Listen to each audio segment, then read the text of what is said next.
I was overseeing cybersecurity for VA.gov, which is the Department of Veteran Affairs flagship website, which veterans and their caregivers and their families use to access information about VA benefits and services and to actually utilize VA benefits and services.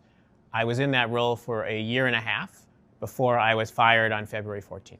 I was fired by email at about 8:45 p.m. on a Friday night. Due to the restructuring and changes to USDS's mission, USDS no longer has a need for your services. And there was no prior notice to me, and there was also no prior notice to any of the people that I worked with or for at VA.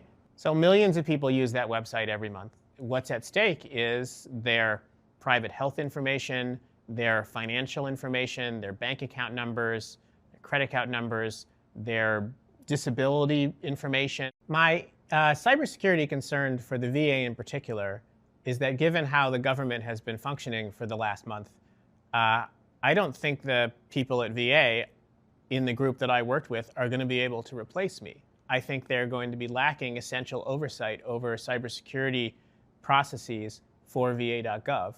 I'm also concerned that if DOGE continues the same pattern at VA that they've executed at every other agency, eventually the people from DOGE are going to start digging around inside private VA databases that contain people's private information.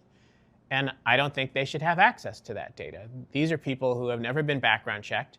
They're not confirmed to be trustworthy. I am very concerned that what DOGE is doing is trying to break down the walls of decentralization that have kept data siloed within individual agencies and trying to pull that data together and centralize it in one place.